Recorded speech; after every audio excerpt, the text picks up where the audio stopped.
رسول کریم۔ بغیر اسپیکر کی آواز آ رہی ہے؟ جی سر۔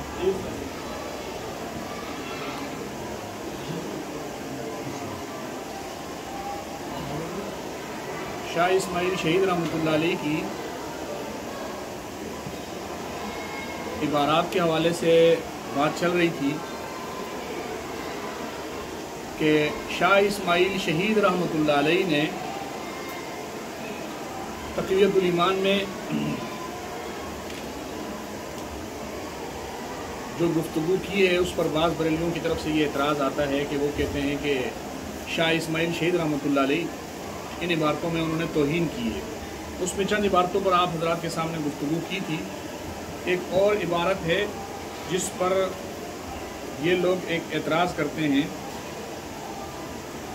صفحہ نمبر 29 پہ میرے پاس پرانی تقویت الایمان ہے، صفحہ نمبر 29۔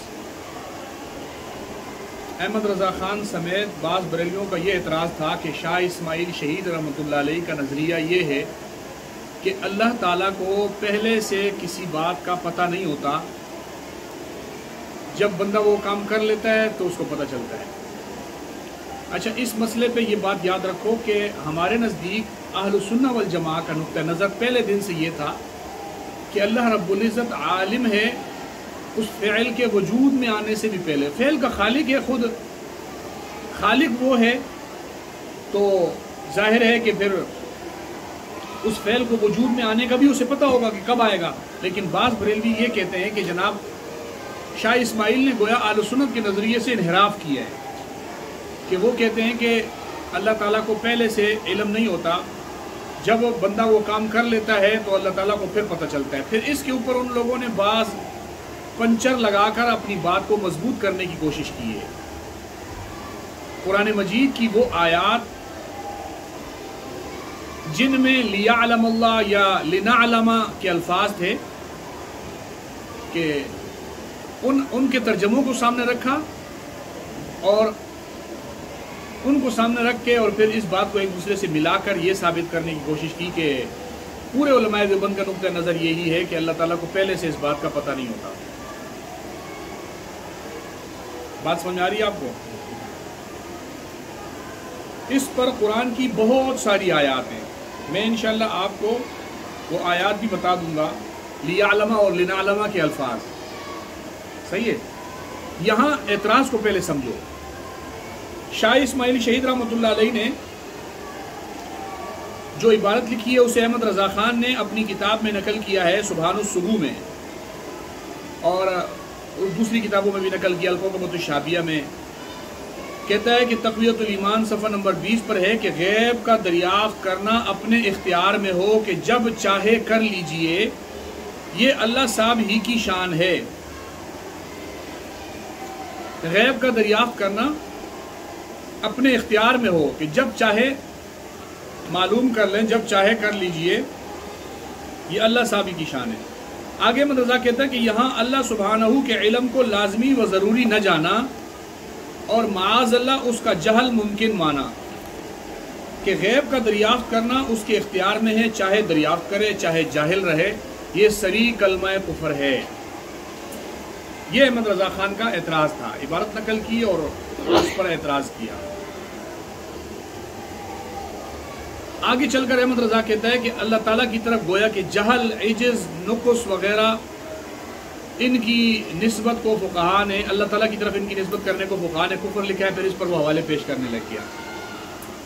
اچھا، یہ جو کوئی عبارت نقل کرتا ہے نا، اس عبارت پر فقہا کی عبارتیں نہیں پیش کرتا، یہ اپنا ایک مفہوم نکالتا ہے، پھر اس مفہوم پر فقہا کی عبارتیں پیش کرتا ہے۔ اس کی ہمیشہ یہ عادت رہی ہے۔ آپ اس کی جتنے بھی اعتراضات دیکھیں گے تو یہ اس عبارت کو نقل کر کے اس پر کوئی آپ کے سامنے نہ قرآن کی آیت پیش کرے گا، نہ حدیث پیش کرے گا، نہ فقہا کی عبارتیں پیش کرے گا، اس کا ایک مفہوم نکالتا ہے کہ اس سے یہ بات پتہ چل رہی ہے، لہٰذا دیکھو جی اس پر فقہا نے یہ لکھا ہے، فقہا نے یہ لکھا ہے، فقہا پوری کتاب بھر دیتا ہے، اس پر ایک ایک کتاب لکھ دیتا ہے بس اوقات یہ۔ جبکہ کوئی اس سے پوچھے کہ بھائی وہ بات جو تو نے دعوے میں لکھی تھی کہ شاہ اسماعیل یہ کہتا ہے، وہ کہاں ہے؟ تو اس کے پاس اس کا کوئی ثبوت نہیں ہوتا۔ اب میں آپ کو شاہ اسماعیل شہید رحمۃ اللہ علیہ کی عبارت بتاؤں گا لیکن میں اس عبارت کے حوالے سے ایک دو جگہ پہ آپ کو بتا دوں کہ اس نے ایک اور جگہ پہ بھی احمد رضا نے لکھا ہے کہ جب چاہے دریافت کرنے کا صاف مطلب یہ ہے. اب دیکھا نا، یہ نہیں کہہ رہا کہ دریافت کرنے پر فقہا کے حوالے یہ، پہلے بول رہے دریافت کرنے کا صاف مطلب یہ کہ ابھی تک دریافت ہوا نہیں ہے، ہاں اختیار ہے کہ جب چاہے دریافت کر لے. تو علم الہی قدیم نہ ہوا اور یہ صریح کلمہ کفر ہے. سمجھ میں آ رہی بات؟ دیکھو کہتے ہیں دریافت کرنے کا مطلب یہ ہوا کہ اختیار ہے اللہ تعالیٰ کو، جب چاہے کر لے جب چاہے نہ کرے. اس سے علم، عجز، نقص یہ بھی ثابت کیا، اور پھر کہا کہ یہ علم الہی کو قدیم نہیں مانا. ظاہر ہے جب پہلے اللہ کو پتہ نہیں تھا اور بعد میں اللہ کے علم میں آ رہی یہ بات، تو علم الہی قدیم نہیں ہوگا. لیکن سوال یہ بات ہے کہ شاہ اسماعیل نے یہ بات کہاں لکھی ہے کہ اللہ تعالیٰ کا علم قدیم نہیں ہے؟ دو باتیں. آگے ایک اور جگہ پر یہ لکھتا ہے کہ اس کا مطلب یہ کہ اللہ تعالیٰ کو اختیار ہے کہ جب چاہے غیب کی بات دریافت کر لے، تو صراحتاً لازم ہے کہ اسے بالفعل علم غیب حاصل نہیں، ہاں حاصل کرنے کا اختیار رکھتا ہے. اب یہ تیسری وجہ کفر لے کر آ رہا ہے. یہ بات اس نے سلو سیوف الہندیہ میں لکھی ہے. یہاں صراحتاً اللہ کی طرف جہل کی نسبت ہے، اور اس کے علم قدیم کو ازلی نہیں مانا. پہلے علم قدیم نہیں مانا، پھر اس علم کو ازلی نہیں مانا، اور اس کی صفت کو اختیاری جانا. اللہ کی صفات کو اختیاری جان لیا. لہذا حالانکہ شاہ اسماعیل کی عبارت میں نہ اللہ کی طرف جہل کی نسبت ہے، نہ اس بات کا بیان ہے کہ اللہ کا علم قدیم نہیں ہے، نہ اس بات کا وہاں پہ بیان ہے کہ اللہ رب العزت جو ہے اس کی یہ صفت اختیاری ہے کہ وہ اختیار کرنا چاہے تو اختیار کر سکتا ہے، نہ اختیار کرنا چاہے تو نہیں کر سکتا. یہ بات کہیں پر بھی نہیں تھی. عبارت کو ایک دفعہ آپ پھر دیکھو گے تو آپ کے سامنے بات واضح ہو جائے گی کہ غیب کا دریافت کرنا اپنے اختیار میں ہو کہ جب چاہے کر لیجئے، یہ اللہ صاحب ہی کی شان ہے. اس میں لفظ دریافت یہ مین لفظ ہے. لفظ دریافت، یہ دریافت سے یہ سمجھ رہا ہے احمد رضا کہ وہ چیز اللہ کے علم میں پہلے نہیں تھی پھر علم میں مان رہا ہے. حالانکہ لفظ ہے اردو فارسی میں استعمال ہوتا ہے، تو اس کو جس زبان میں استعمال ہوتا ہے پہلے تو اہل زبان سے پوچھو کہ وہ لوگ دریافت کرنے سے کیا مراد لیتے ہیں. اچھا، بریلیوں نے احمد رضا نے ان کو ایک لائن کھینچ کے دی، اس پر چلتے ہیں. پہلے انہوں نے یہ کیا کہ شاہ اسماعیل میں سے اس بات کو پیش کیا، اور پھر اس دوسرے نمبر پر انہوں نے یہ کیا کہ ہمارے قرآن مجید کے تراجم اٹھا لیے. تو جہاں جہاں لیالما لینالما کے ترجمے تھے، بریلویوں نے وہ سارے ترجمے اٹھا کر ان ترجموں پہ یہی کفر کا فتویٰ لگا دیا کہ دیکھو جی سارے دیوبندی جو ہے وہ اللہ تعالیٰ کے علم کو قدیم نہیں مانتے. پھر چلتے چلتے چلتے حضرت مولانا حسین علی رحمہ اللہ بزرگ عالم دین تھے، دارالعلوم دیوبند کے فاضل تھے، حضرت گنگوئی صاحب رحمہ اللہ کے شاگرد تھے، ماں بچرا ضلع میاں والی کے اپنے وقت کی بہت بڑی شخصیت تھی. ان کی طرف ایک منسوب تفسیر ہے، تفسیر بلغت الحیران. وہ اگرچہ معتبر و مستند نہیں ہے کیونکہ وہ ساری کی ساری شاگردوں کی جمع کی ہوئی ہے اور غلطیوں سے بھری ہوئی ہے، لیکن بریلویوں کو وہاں سے بھی ان کے مقصد کی بات نہیں ملی، تو انہوں نے کھینچ تان کر کے وہاں سے ایک عبارت اٹھائی. اس میں لکھا ہوا تھا کہ اللہ تعالیٰ کو پہلے سے ہر بات کا علم نہیں ہوتا، جب بندہ وہ کام کر لیتا ہے تو اللہ کو پتہ چلتا ہے. انہوں نے کہا جی دیکھو ہم نے کہا تھا نا تم علم الہی کو قدیم نہیں مانتے، ہم نے تمہارے ترجمے دکھائے نا، یہ دیکھو اب تمہارے مولوی حسین علی صاحب نے بھی یہی لکھا ہوا ہے. سمجھ میں آ رہی بات؟ تو الزام ڈال دیا کہ جی تم علم الہی کو قدیم نہیں مانتے. کوئی ان سے پوچھے اچھا یہ بات، یہ حوالہ اور یہ عبارت کوئی چھوٹے چھوٹے بریلوی نہیں پیش کرتے. کوکب نورانی جیسا بریلویوں کا خاندانی بریلوی مولوی جو ان کے ہاں پتہ نہیں کتنا بڑا علم غلم قسم کا محقق بھی ہے، اس نے اپنی کتاب میں بھی اس حوالے کو نقل کی ہے مولانا حسین علی سے. آپ اس عبارت کو جا کے پڑھو نا تو تفسیر بلغت الحیران میں لکھا ہوا ہے معتزلہ کا عقیدہ یہ ہے. کیا ہے؟ انہوں نے کیا بنا دیا اس کو؟ وہ دیوبندیوں کے عقیدے کی لسٹ بنا دی اور نیچے اس کو ڈال دیا. حالانکہ اسی لفظ سے پہلے لکھا ہوا ہے کہ معتزلہ کا عقیدہ یہ ہے کہ اللہ تعالیٰ کو پہلے سے پتہ نہیں ہوتا، جب بندہ وہ کام کر لیتا ہے اللہ کو پتہ چلتا ہے. تو وہ لفظ ہٹا دیا، معتزلہ کا عقیدہ ہے، اور اس عبارت کو اٹھا کے ہمارے کھاتے ڈال دیا، کیونکہ انہوں نے ایک خشت اول رکھی تھی ہماری گستاخی اور ہمارے کفر پہ کہ یہ گستاخ اور کافر ہیں، وہ پہلی خشت ہی ٹیڑھی تھی. تو خشت اول چون نہت معمار کج تا سریا میں روت دیوار کج. جب پہلی اینٹ کسی بلڈنگ کی ٹیڑھی رکھ دی جائے تو وہ بلڈنگ سریا ستارے تک بھی سیدھی نہیں جاتی، ٹیڑھی ہی جاتی ہے. سمجھ آ رہی بات؟ تو ان لوگوں نے کیا کیا کہ وہاں سے عبارت اٹھائی. آج تک کسی بریلوی کو آپ اٹھا کے بول دو کہ یار یہ والی عبارت تو ہمیں تفسیر بلغت الحرام سے دکھا دو، مستند ہے نہیں ہے وہ ایک الگ مسئلہ ہے. بات یہ ہے کہ اعتراض کا بھی تو کوئی تک بنتا ہے. اعتراض کرو تو کوئی تک کا اعتراض تو کرو، کہیں بنے تو صحیح. لیکن وہ اپنے دعوے کو ثابت کرنا تھا نا. اب آ گئی بات قرآن مجید کے ترجمے کی طرف. پیچھے جو انہوں نے اسی دعوے کے اوپر بنیاد رکھ کر کہا کہ دیکھو جی یہ لیعلم اللہ، اس کا کیا مطلب ہو گیا؟ تاکہ اللہ جان لے. قرآن مجید میں ہے نا یہ آیت؟ ہاں بھائی، کس جگہ پر ہے؟ وَكَذَلِكَ جَعَلْنَاكُمْ أُمَّةً وَسَطًا لِتَكُونُوا شُهَدَاءَ عَلَى النَّاسِ وَيَكُونَ الرَّسُولُ عَلَيْكُمْ شَهِيدًا وَمَا جَعَلْنَا الْقِبْلَةَ الَّتِي كُنْتَ عَلَيْهَا إِلَّا لِنَعْلَمَ مَن يَتَّبِعُ الرَّسُولَ مِمَّن يَنْقَلِبُ. یہاں کنز الایمان رکھا ہوا ہے آپ کے پاس، ترجمہ کنز الایمان ہے احمد رضا والا. احمد رضا خان کا ترجمہ کنز الایمان ہوگا. نور العرفان پڑھی ہوگی امام، میں نے خود لائی ہے، وہ لے کر آؤ نا. نور العرفان یا خزائن العرفان.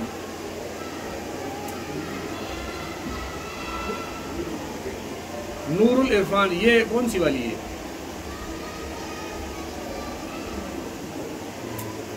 ہاں یہ ہے، یہی ہے.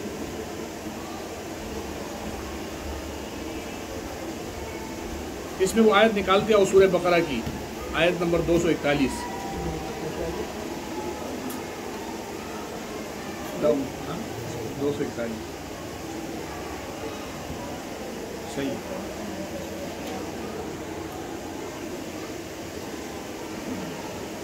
یہ سورہ بقرہ میں بھی ہے، سورہ آل عمران میں بھی ہے.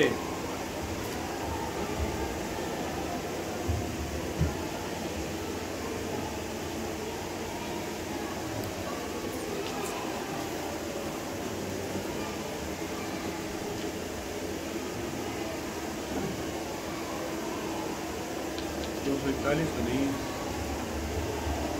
یہ تو شروع میں نا سیفول کے بالکل شروع میں 143 سے. وَكَذَلِكَ جَعَلْنَاكُمْ أُمَّةً وَسَطًا لِتَكُونُوا شُهَدَاءَ عَلَى النَّاسِ وَيَكُونَ الرَّسُولُ عَلَيْكُمْ شَهِيدًا وَمَا جَعَلْنَا الْقِبْلَةَ الَّتِي كُنْتَ عَلَيْهَا إِلَّا لِنَعْلَمَ مَن يَتَّبِعُ الرَّسُولَ. بریلویوں نے کچھ کتابیں لکھی ہیں، ان کا نام رکھا ہے کہ تراجم قرآن کا تحقیقی جائزہ. اس میں وہ احمد رضا کے ترجمے کو ایک طرف رکھتے ہیں اور پھر اس کے مقابلے میں دوسرے جتنے بھی تراجمے ان کو ایک طرف رکھتے ہیں، اور احمد رضا کے ترجمے کو عشقیہ اور محبت والا ترجمہ اور صحیح ترجمہ ثابت کرنے کی کوشش کرتے ہیں، اور دوسرے ترجموں کو کہتے ہیں یہ سارے گستاخانہ ہیں. اس میں شاہ ولی اللہ بھی ہیں، دوسرے ترجمے شاہ عبدالعزیز بھی ہیں، شاہ عبدالقادر بھی ہیں، شاہ رفیع الدین بھی ہیں، جتنے بڑے بڑے اکابرین ہیں وہ بھی ہیں، پھر شیخ الہند بھی ہیں، پھر مولانا تھانوی بھی ہیں، پھر اس کے بعد جو ہے ہمارے دوسرے اکابرین بزرگ بھی ہیں. ان سب کو وہ پھر اسی لسٹ میں ڈال دیتے ہیں کہ دیکھو جی احمد رضا کا ترجمہ تو صحیح ہے اور باقیوں کا ترجمہ جو ہے یہ گستاخانہ ہے. اس میں ان لوگوں نے یہاں پہ بھی یہ ترجمہ پیش کیا ہے ہمارا. اب ان کا ترجمہ سنو. ترجمہ کیا کرتا ہے؟ وَمَا جَعَلْنَا الْقِبْلَةَ الَّتِي كُنْتَ عَلَيْهَا إِلَّا لِنَعْلَمَ.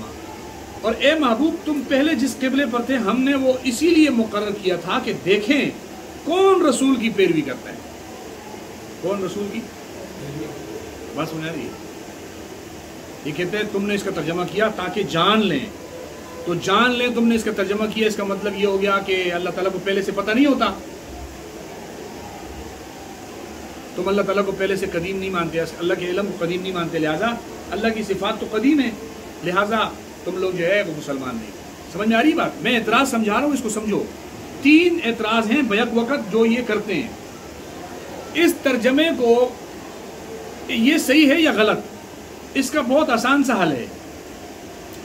اللہ تعالیٰ کی جس طرح صفت علیم ہے ایسے ہی اللہ کی ایک صفت بصیر بھی ہے. ہاں نہیں ہے؟ اللہ کی جیسے ایک صفت علیم ہے ویسے ایک صفت بصیر. اللہ کو اگر کوئی آدمی کسی صفت میں بھی قدیم نہ مانے، اللہ کی صفات کو قدیم نہ مانے، جیسے احمد رضا نے لکھا کہ صفت علیم جو ہے یہ تم لوگ قدیم نہیں مان رہے لہذا تم کافر ہو، تو صفت بصیر کو اگر کوئی قدیم نہ مانے وہ کیا ہے؟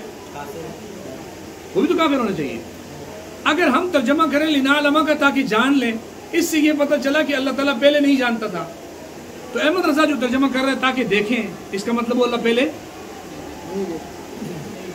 نہیں. بات سمجھ آئی بھائی؟ اللہ تعالیٰ تاکہ اللہ جان لے، تاکہ ہم جان لیں، اس کا مطلب یہ ہوا کہ اللہ پہلے نہیں جانتا تھا. یہ صفت علیم کو تم نے اللہ کی صفت کو قدیم نہیں مانا. تو جو یہ ترجمہ آیا تاکہ اللہ دیکھ لے، تاکہ ہم دیکھ لیں، تو اس کا مطلب یہ ہوا کہ اللہ کی صفت بصیر میں تم اللہ کو قدیم ہے. بہت آسان سا جواب ہے. جتنی جگہوں پر لیعلم لنعلم، جتنا ایک جگہ پر انہوں نے ترجمہ یہ کیا تاکہ ہم آزمائیں، تاکہ ہم، اس کا مطلب یہ کہ اللہ نے تمہیں پہلے سے اللہ پہچانتا، ابھی آزما رہا ہے نا. تمہارے والے اصول سے، ہمارے اصول سے نہیں. ہمارے نزدیک ان آیات میں جہاں پر لنعلم لیعلم کے الفاظ ہیں وہاں مراد یہ نہیں ہے کہ اللہ ابھی جان رہا ہے، وہاں مراد ہے اللہ بندوں کو پہچان کروا رہا ہے. سمجھ آ رہی بات؟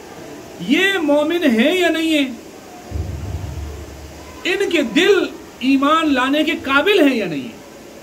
دیکھو نا، ابو جہل ابو لہب جو تھے مشرکین مکہ، وہ ایمان نہیں لاتے تھے تو وہ یہ تھوڑی کہتے تھے کہ ہم پاگل ہیں، ان کے پاس عقل نہیں ہے. ابو جہل کو ابو الحکم کہا جاتا تھا، اس کا لقب کیا تھا؟ اپنے قوم اور قبیلے میں ابو جہل کا لقب ابو الحکم تھا، یعنی قاضیوں کا قاضی، قاضی القضات، بادشاہوں کا بادشاہ، حکمت والا، حکمت کا باپ. مطلب ایک تو حکیم ہے، یہ حکیم نہیں، یہ حکیموں کا باپ ہے. یہ علم اور فہم اور ادراک اور سوچ سمجھ اور ان ساری چیزوں میں سب سے آگے. لیکن اسلام آیا اور اس نے قبول نہیں کیا تو نبی نے فرمایا یہ ابو الحکم نہیں، یہ کون ہے؟ کیوں کہ جس بندے کو اتنی واضح صریح صاف عقل کے موافق بات سمجھ میں نہیں آتی وہ ابو الحکم کہاں سے آیا؟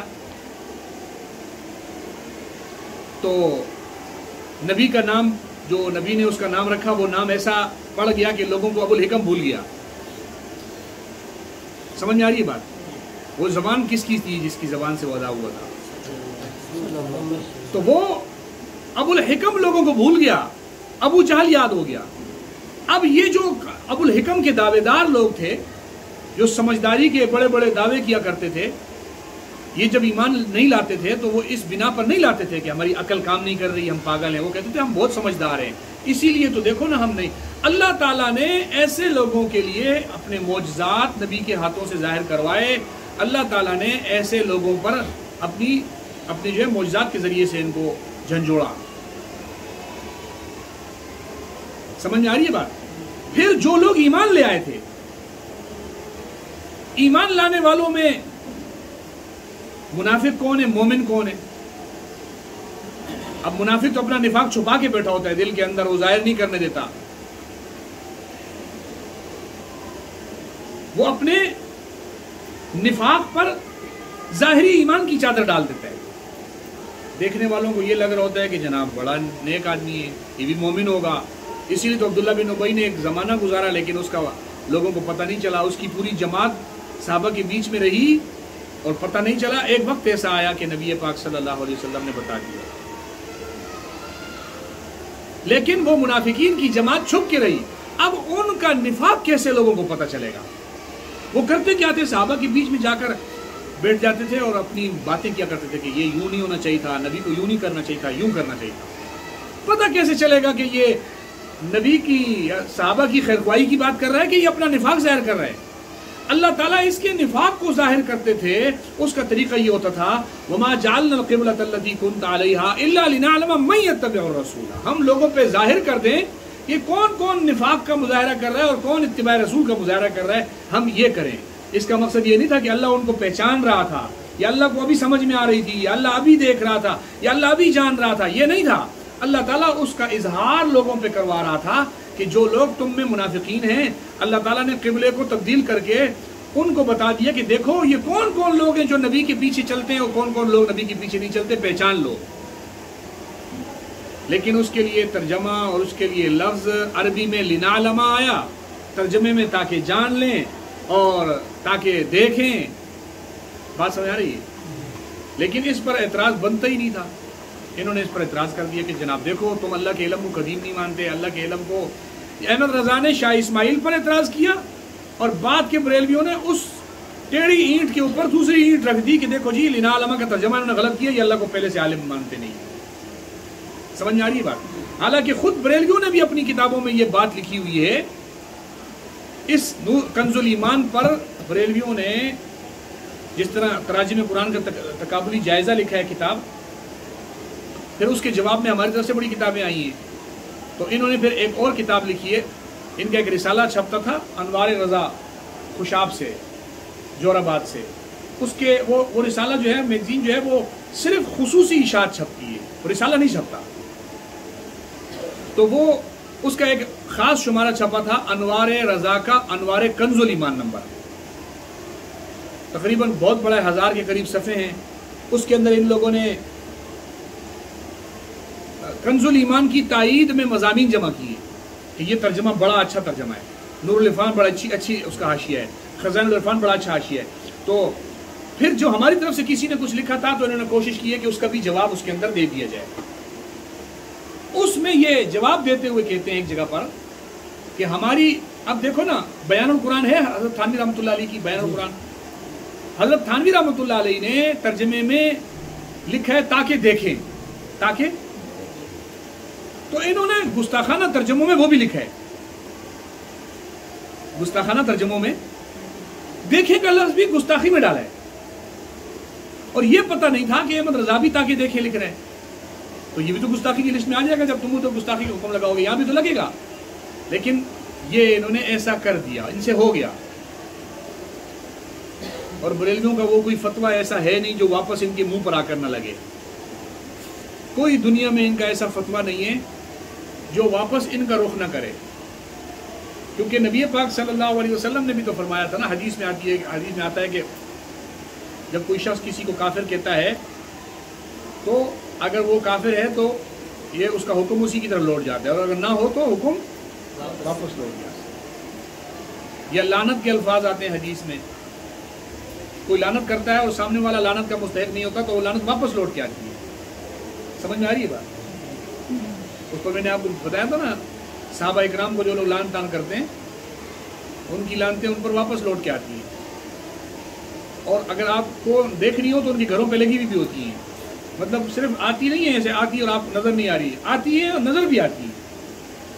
تو اسی طریقے سے تکفیر کا حکم جو جنہوں نے لگایا، احمد رضا خان دنیا کا واحد آدمی ہے کہ جس نے جو کفر کا حکم لگایا مرنے سے پہلے پہلے اس کا وہ خود مستحق ہوا ہے، جیسے میں نے ابھی آپ کو یہ مثال بتائی۔ اور اسی طریقے سے بہت ساری تفاسیر میں، عربی تفاسیر والوں نے اس کا یہی ترجمہ کیا ہے۔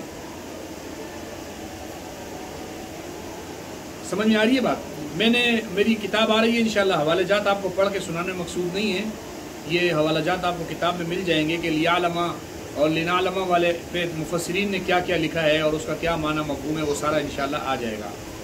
یہاں آپ کو صرف یہ بتانا مقصود ہے کہ اگر یہ حکم لنعلم پہ اس لیے لگ جائے کہ تاکہ دیکھیں یا تاکہ اللہ جان لے، اس سے کفر لازم آتا ہے، تو پھر احمد رضا نے بھی یہ کیا ہوا ہے۔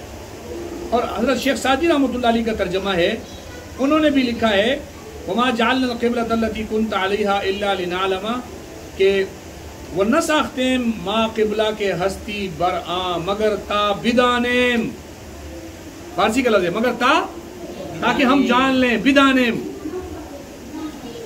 کسرا کے پیروی کنن فرستادارا، سمجھ آ رہی بات؟ خود شیخ سعدی رحمہ اللہ بھی یہی فرماتے ہیں کہ یہاں لفظ کا ترجمہ یہی ہے کہ بدانیم اچھا یہ فارسی زبان کا پہلا ترجمہ ہے شیخ سعدی کا. عربی سے عجمی زبانوں میں سب سے پہلا ترجمہ، اور پھر فارسی میں سب سے پہلا ترجمہ کس نے لکھا ہے؟ شیخ سعدی. مشہور تو یہی ہے، ہمارے علم میں اور کوئی ایسا ہے نہیں.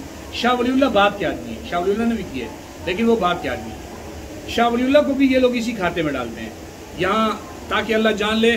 بدانیم کا لفظ وہاں دیکھ کر شاہ ولی اللہ کو بھی انہوں نے گستاخی کی اس پہ ڈالا ہے، حالانکہ شیخ سعدی نے بھی لکھا ہے. اور میں حیران کن بات آپ کو بتاؤں کہ احمد رضا خان شیخ سعدی کے ترجمے کی بڑی تعریفیں کرتا ہے. فتاوی رضویہ بہت زبردست ترجمہ ہے، وہی فارسی کے ترجمے والا یہ لکھ رہا ہے. شاہ عبدالعزیز محدث دہلوی نے تفسیر عزیزی فارسی والی کی جلد 2 صفحہ نمبر 442 پہ بھی یہی لکھا ہے، یعنی نہ گردانیدہ بودیں ما قبلہ شما آ قبلہ را کے بودی چند روز بر آ الا لنعلم، یعنی مگر برائے آ کے بدانیم تاکہ ہم پہچان لیں، ہم جان لیں. یہاں پہ بھی یہ لفظ اسی طرح موجود ہے. اور جو اردو والا تفسیر عزیزی ہے اس میں بھی یہی ترجمہ لکھا ہوا ہے، اور نہیں کیا تھا ہم نے قبلہ تمہارے لیے وہ قبلہ یعنی بیت المقدس کہ جس کی طرف تم چند روز نماز ادا کرتے تھے، الا لنعلم، مگر اس لیے کہ ہم جان لیں. شاہ عبد القادر محدث دہلوی رحمۃ اللہ علیہ نے اردو زبان کا سب سے پہلا ترجمہ شاہ عبد القادر محدث دہلوی کا ہے. اردو زبان کا سب سے پہلا ترجمہ کس کا ہے؟ یہ شاہ ولی اللہ کے بیٹے ہیں، پہلا ترجمہ انہوں نے لکھا ہے. یہ لکھتے ہیں، فرماتے ہیں، اور وہ قبلہ جو ہم نے ٹھہرایا جس پر تو تھا نہیں مگر اسی واسطے کہ معلوم کریں کہ کون تابع رہے گا رسول کا، کہ کون تابع رہے گا معلوم کریں. یہاں پر بھی وہی ترجمہ ہے. شاہ رفیع الدین شاہ عبد القادر کے بھائی ہیں، شاہ ولی اللہ کے بیٹے ہیں، شاہ عبدالعزیز کے بھائی ہیں. وہ بھی کیا لکھتے ہیں؟ دیکھو نا، شاہ عبدالعزیز ایک بھائی کا ترجمہ ہوا، شاہ عبد القادر دوسرے بھائی کا ترجمہ ہوا، والد شاہ ولی اللہ کا ترجمہ ہو گیا، تیسرے بھائی شاہ عبدالعزیز کے شاہ رفیع الدین، ان کا ترجمہ کیا ہے؟ نہیں کیا تھا ہم نے قبلہ جو تھا تو اوپر اس کے مگر تاکہ جانے ہم اس شخص کو کہ پیروی کرتا ہے رسول کی. اس میں بھی یہی ترجمہ ہے. شیخ الہند انہوں نے جو ترجمہ لکھا ہے جس کو تفسیر عثمانی کے نام سے آج کل ملتا ہے، یہ حضرت شیخ الہند کا ترجمہ ہے. اکثر ترجمہ شیخ الہند صاحب رحمہ اللہ کا ہے. اس ترجمے میں شیخ الہند نے لکھا، اور نہیں مقرر کیا تھا ہم نے وہ قبلہ کہ جس پر تو پہلے تھا مگر اس واسطے کہ معلوم کریں کہ کون تابع رہے گا. اچھا، شاہ عبد القادر کا جو ترجمہ تھا اردو والا، یہ اردو قدیم اردو تھی. حضرت شیخ الہند نے جو قرآن کا ترجمہ کیا یہ نیا ترجمہ نہیں تھا، یہ شاہ عبد القادر کے ترجمے کی تسہیل تھی. اس کو جدید اردو میں، جو اس زمانے کی جدید اردو تھی، اس کو حضرت نے اس میں کیا تھا. سمجھ میں آ رہی بات؟ اب اگر یہ سارے ترجمے والے گستاخ ہیں اور بریلوی ان پر گستاخی کا حکم لگاتے ہیں تو پھر تو ہمیں بھی انہی میں سے سمجھو، انہی بزرگوں میں سے. جب تم نے اتنے بڑے بڑے بزرگوں کو معاف نہیں کیا تو تم ہمیں کہاں سے معاف کرو گے؟ بات سمجھ آ رہی ہے آپ کو؟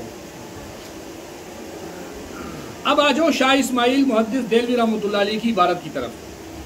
شاہ اسماعیل محدث دہلوی رحمۃ اللہ علیہ یہ اس عبارت کے اندر اللہ رب العزت کی طرف جو اس لفظ کو کر رہے ہیں، دریافت کا لفظ، میں نے آپ کو بتایا یہ اردو فارسی کا لفظ ہے، اور یہ کن کن معنی میں آتا ہے تو وہ بھی ہم اردو زبان کی لغتوں سے معلوم کر سکتے ہیں. ہمیں آسانی سے یہ بات پتہ چل جائے گی اگر ہم لغتوں میں دیکھیں کہ دریافت کرنے کا مطلب کیا ہے. لغت کی کتابوں میں دریافت کرنے کے جو معنی لکھے ہیں ان میں ایک معنی یہ بھی لکھا ہوا ہے دریافت کرنے کا مطلب کہ ظاہر کرنا کسی شے کو، کسی شے کو کیا کرنا؟ ظاہر کرنا. تو مراد یہ نہیں ہے کہ اللہ تعالیٰ اس کو اپنے لیے ظاہر کر رہا ہے، اس سے مراد یہ ہے کہ اللہ تعالیٰ اس کو دوسروں کے لیے ظاہر کر رہا ہے. سمجھ میں آ رہی ہے بات؟ شاہ اسماعیل شیخ رحمۃ اللہ علیہ فرماتے تھے کہ اللہ تعالیٰ کی صفت یہ ہے، دیکھو آپ اگر شاہ اسماعیل کی آپ عبارت پڑھیں گے نا آپ کو یہ بات سمجھ میں آ جائے گی. یعنی جس طرح اللہ صاحب نے بندوں کے واسطے ظاہر کی چیزیں دریافت کرنے کو کچھ نہیں بتائی ہیں، جیسے آنکھ دیکھنے کو، کان سننے کو، ناک سونگنے کو،